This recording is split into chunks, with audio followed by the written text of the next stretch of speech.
찬송가 263장입니다. 찬송가 263장. 이 세상 험하고 나비로 약하나 늘 기도 있으면 큰 권능 얻겠네. 주의 은혜로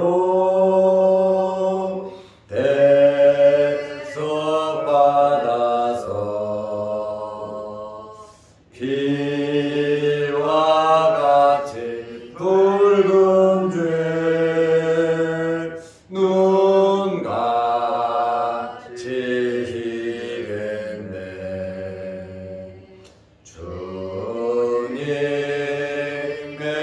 권능은 한없이 크오니 돌 같은 내 마음 건너겨 주소서. 주의 은혜로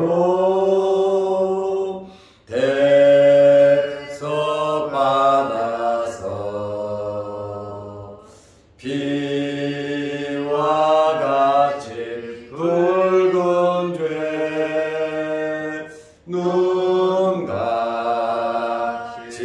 희겠네. 내 마음이 약하여 늘 넘어지오니 주의 수임 주사 굳세게 하소서. 주의 은혜로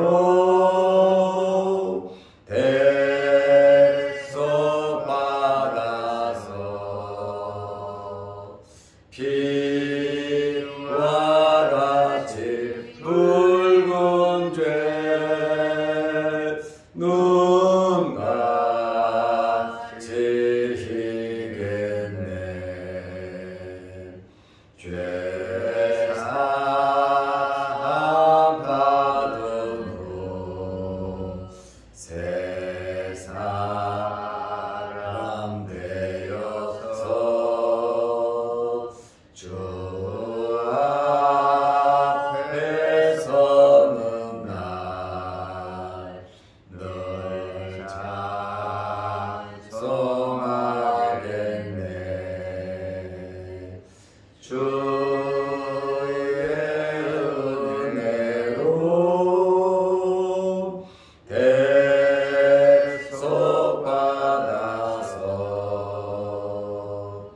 피와 같이 붉은 죄 눈같이 희겠네.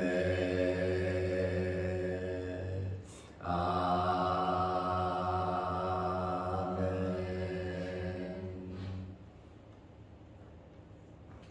사도신경으로 우리의 신앙을 고백하겠습니다.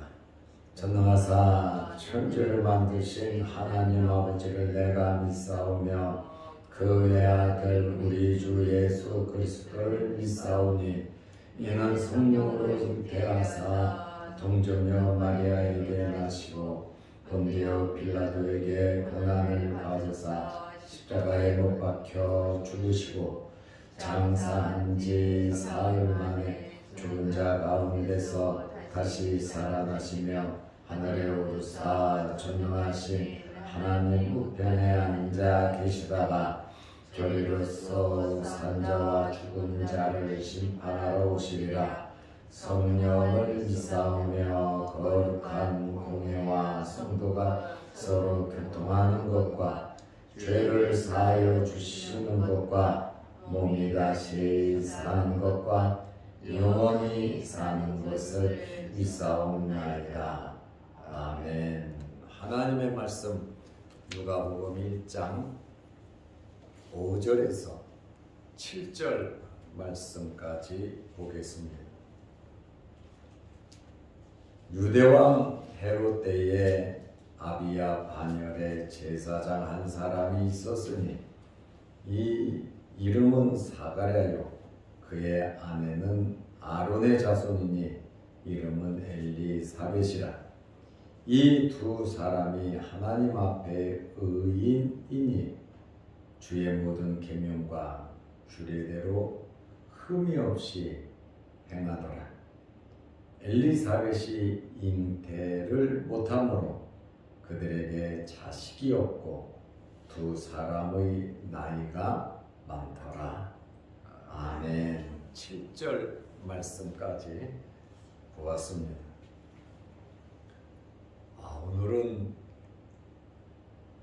세례 요한의 아버지 어머니에 대한 말씀입니다.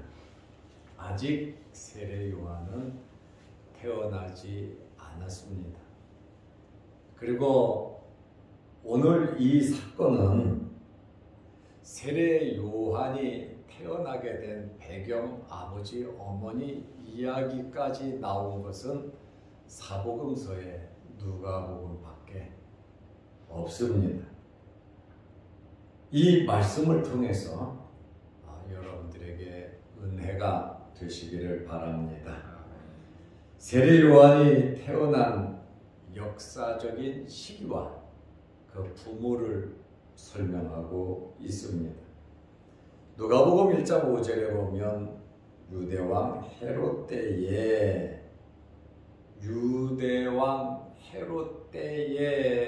시대적인 배경을 설명하고 있습니다.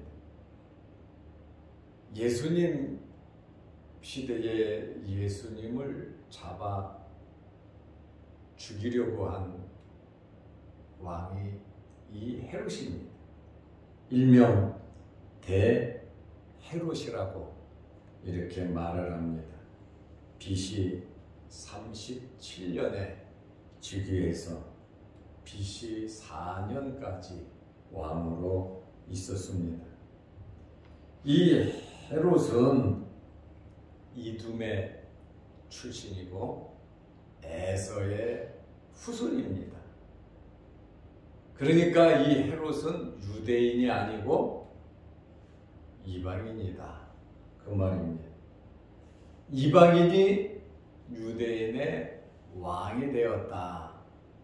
유대인들이 좋아하지 않았겠죠. 그래서 이 헤롯은 유대 백성의 환심을 사기 위해서 유대교의 후원자로서 성전을 건축했습니다.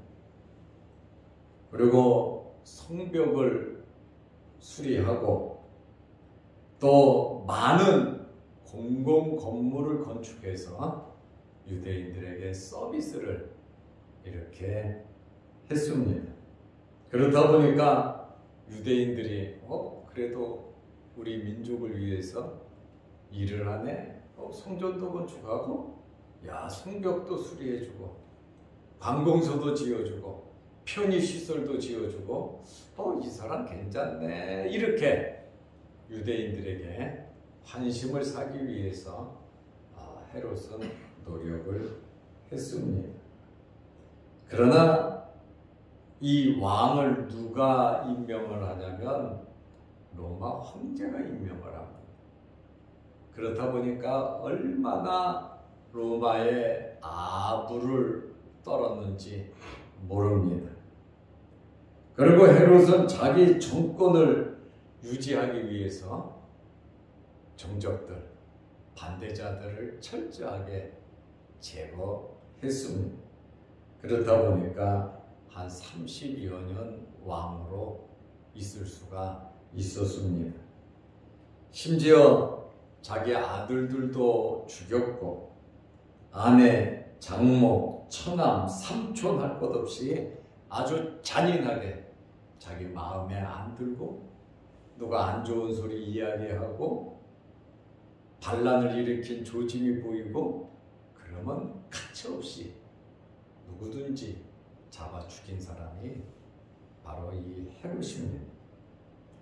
이 시기, 헤롯이 정치하던 이 시기는 종교적으로 타락을 했고 정치, 사회적으로는 비극과 어두움으로 희망이 없는 그러한 시대였습니다. 말라기 선지자 이후 400년 동안 영적인 암흑기였습니다. 해가 뜨려고 할 때 가장 어둡다 그러거든요. 이제 세례 요한이 출생하고 메시아 예수 그리스도가 태어날 시기가 되었던 이 시기는 굉장히 암울하고 어두웠던 시기입니다. 이러한 시기에 누가복음 1장 5절에 보면 아비야 반열에 제사장 한 사람이 있었으니 이름은 사가랴요.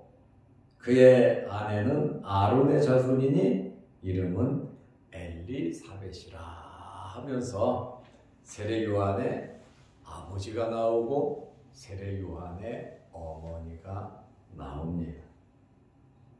아버지는 사가랴인데 아비야 반열의 제사장입니다. 그러니까 제사장이니까 레위인입니다. 사가랴라고 하는 이름의 뜻은 여호와께서 기억하신다라는 뜻이거든요. 하나님께서 기억하시면 많은 도움이 되겠죠. 하나님은 전지하시고 전능하신 분이시거든요. 이 사가랴라고 하는 이름의 뜻은 하나님께서 기억하신다. 하나님께서 여러분을 항상 기억하시기를 바랍니다. 기억한다는 말은 항상 도와주신다는 그러한 표현이죠. 아론 자손의 제사장 가문은 24그룹으로 그 자손별로 나누었습니다. 그리고 일주일씩 성전에서 봉사를 했습니다. 그러니까 24반열이 일주일씩 성전에서 봉사를 했으니까 약 1년에 2번 정도 반열의 기회가 오지요. 그러면 그 반열에는 제사장들이 많았거든요. 제사장들이 많은데 어떻게 해서 순서가 돌아오냐? 연장자 순으로? 아니면 큰 집 순으로? 아니면 제비뽑기를 하든지 그 순서대로 그 반열의 대표성을 가지고 이렇게 제사를 지냈습니다.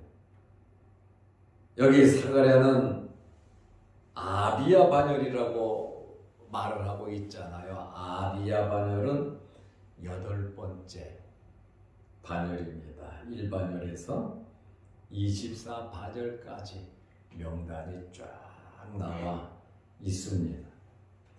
그리고 어머니 이름이 나오는데 어머니는 엘리사벳이고 아론의 자손이다 한 거 보니까 어머니도 레위인입니다. 이 엘리사벳이라고 하는 이름의 뜻은 내 하나님은 맹세의 하나님이시다. 맹세하시는 하나님, 다시 말하면 언약하시는 하나님, 내 하나님은 약속을 지키시는 하나님이시다 라고 하는 그러한 의미가 엘리사벳이라고 하는 이름의 뜻입니다. 그러니까 하나님의 이름 여호와와 거의 같은 의미라고 보면 됩니다.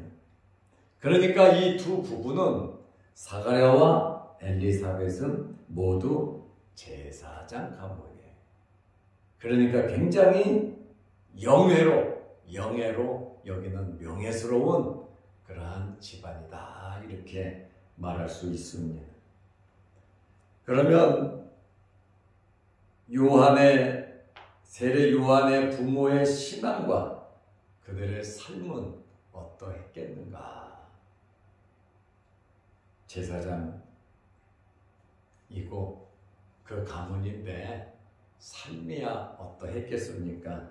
누가복음 1장 6절에 보면 이 두 사람이 하나님 앞에 의인이니 주의 모든 계명과 규례대로 흠이 없이 행하더라. 아주 완벽한 삶을, 아주 모범적인 삶을 살은 두 부부인 것을 우리가 알 수 있습니다. 여러분의 가정도 사가랴의 가정처럼 하나님 앞에서 하나님의 말씀을 지키면서 완벽하게 살아가시기를 바랍니다. 노력하고 우리는 애써야 하는 거예요. 사가랴와 엘리사벳만 이렇게 사는 것이 아니라 우리들도 이들의 신앙을 본받아서 살아야 되는 것입니다. 저제로 하나님 앞에 의인이라 그랬거든요. 여기 의인이라고 하는 말은 디카이오이라는 말인데 옳은, 똑바른, 정직한이라고 하는 뜻이 있어요. 하나님 앞에 올바랐고 하나님 앞에 똑바랐고 하나님 앞에 정직했다라고 하는 그러한 말씀입니다. 하나님께서 보실 때에 하나님께서 인정하는 그러한 삶을 살았습니다. 의인의 호칭을 들을 수 있는 것은 믿음이 있을 때 가능한 겁니다. 노아도 그 당대의 완전한 자라 의인이라 이렇게 말씀을 하고 있죠. 노아가 완전하고 또 사가랴와 엘리사벳이 완전해서 의인이 된 것이 아니라 하나님께서 그들의 믿음을 보시고 의롭게 여기신 것이죠. 우리가 육신을 입고 살아가면서 어떻게 완전할 수 있겠습니까? 그러나 하나님께서 예수 그리스도의 공로를 의지해서 우리의 믿음을 보고 우리를 의롭게 여기시고 하나님의 자녀를 삼아 주신 것입니다. 그리고 이 두 분은 하나님의 말씀을 철저히 지키면서 살았습니다. 주의 모든 계명과 규례대로 흠이 없이 행하더라. 이 말씀이 뭡니까? 하나님의 말씀을 알았고 하나님의 말씀대로 살았다라고 하는 그러한 말씀입니다. 이들에게는 삶의 기준이 있었는데 이들의 삶의 기준은 바로 하나님의 말씀이었다. 그 말씀입니다. 그러므로 우리의 삶 속에서도 살아가는 방법이 여러 가지가 있겠지만 하나님 말씀 중심으로 살아가시기를 바랍니다. 그런데 세 번째로 이 가정에 어려운 문제가 있었습니다. 사람이 살아가면서 어렵고 힘든 일이 없는 가정이 어디 있겠습니까? 이렇게 철저하게 하나님을 잘 섬기는 사가랴와 엘리사벳의 가정에 굉장히 어려운 문제가 하나 있었습니다. 기도 제목이 하나 있었다 그 말입니다.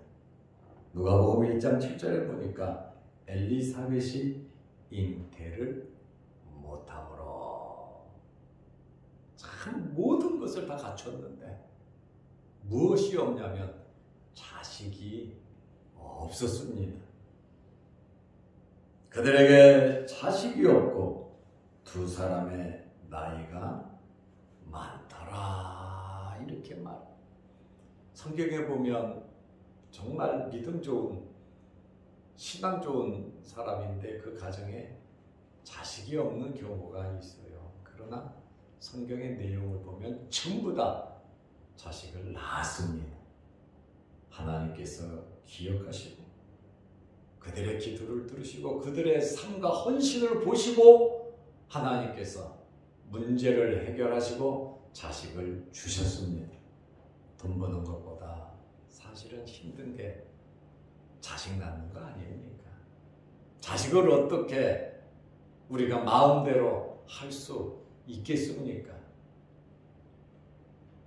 오늘 이 가정에도 굉장히 어려운 문제, 바로 자식이 없는 문제였습니다. 하나님 앞에 의인이고 하나님의 말씀을 지키면서 흠없이 살았던 이 가정에도 어려운 문제가 있듯이 우리의 삶 속에서도 어려운 문제가 있을 줄로 압니다. 문제는 해결하면 되는 거예요. 하나님께서 우리의 모든 문제를 아시고 계시기 때문에 우리의 문제를 해결해 주실 줄로 믿으시기 바랍니다. 그런데 나중에 말씀을 보면 이 사가랴와 엘리사벳이 자식 문제를 놓고 끊임없이 기도를 드렸다는 거예요. 하나님 앞에 끊임없이 기도를 드렸다. 나이가 들어서 과학적으로는 의학적으로는 자식을 낳을 수 없었지만 이들은 끊임없이 불가능한 기도 제목으로 기도를 했다 그 말이에요. 천사가 나타나서 아들을 낳을 거다 하니까 도대체 이 일이 어떻게 일어날 수 있습니까?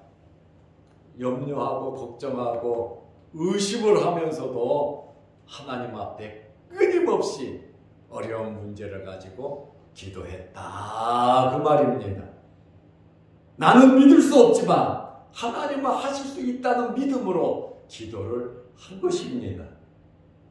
환경은 안 되고 우리는 할 수 없지만 하나님 앞에 기도하시기를 바랍니다. 하나님께서 역사하시면 안 되는 게 뭐가 있어요? 이삭과 리브가는 20년을 하나님 앞에 기도를 해요. 한나는 통곡하면서 하나님께 울부짖죠. 수넴 여인은 주의 종을 잘 공개함으로 너 자식 낳을 거다 하니까 아이고 거짓말하고 농담하지 마세요 그렇게 말할 정도로 아브라함은 하나님의 말씀을 끝까지 믿지 못하고 첩을 얻었단 말이죠. 그러나 하나님의 능력은 무한하시다라고 하는 그러한 말씀입니다. 이 가정에 이러한 어려운 일이 있지만 하나님의 말씀대로 그래도 살았고 하나님이 보실 때 의인이라고 하실 정도로 말씀대로 또 사람들에게 덕을 세우며 제사장으로서 제사장 가문으로서 부끄럽지 않도록 그들은 살았다는 거예요. 그러나 이스라엘 사회에서는 자식이 없으면 저주받은 것으로, 그렇지는 않은데 저주받은 것으로 간주를 했거든요. 그렇다 보니까 이 부부가 얼마나 마음이 아프겠냐 그 말씀에. 그렇지만 하나님의 말씀을 바라보면서 믿음을 지키면서 열심히 기도하면서 이 사람들이 살았던 것처럼 우리도 희망의 끈을 놓지 말고 또 포기하지 말고 불가능하고 어렵고 힘든 일이 우리에게 있다 할지라도 그 일을 이루시는 분은 하나님이시니까 여러분 묵묵하게 참고 인내하면서 어렵고 힘든 것을 다 감내하면서 기도하면서 응답받고 올 2023년도에 여러분의 문제들이 완전히 해결되시기를 축원합니다. 기도하겠습니다. 하나님 아버지, 복음서에 누가복음에만 있는 세례요한의 출생 배경을 살펴보면서 우리가 은혜 받게 하옵소서. 아주 마음이 나쁜 헤롯 대왕 시대에 예수님께서도 태어났고 세례 요한도 태어나는 것을 우리는 알 수 있습니다. 말라기 선지자 이후 400년 동안 영적으로 암흑기였는데 이제 누가복음을 보면서 서서히 광명이 올라오는 이러한 과정을 우리가 느끼고 보게 됩니다. 흑암이 짙어질수록 날이 밝아지는 것이 가까이 오는 것을 우리가 압니다. 어렵고 힘든 일이 있을 때 하나님께서 해결해 주실 때가 됐음을 믿고 난망하고 실망하지 않고 끊임없이 기도하면서 살아가는 저희들 되게 하옵소서. 어제는 거룩한 주일을 잘 지내게 하시고 오늘부터 한 주간 나가 살 때에 하나님 힘주시고 능력 허락하여 주옵소서. 오늘도 이 새벽에 기도합니다. 주님께서 우리의 기도를 들어주시고 또한 이 새벽에 차량을 운행하면서 또 추위 가운데 오고 갈 때 어려움 당하지 않도록 우리에게 건강 주시고 안전함도 허락하여 주옵소서. 영상 유튜브를 보면서 말씀으로 은혜 받고 함께 마음을 나누는 성도들의 소원도 이루어 주옵소서. 이번 주에 이제 설날 명절이 다가오는데 우리가 경건하게 잘 준비하며 지내게 하옵소서. 예수님의 이름으로 기도드리옵나이다.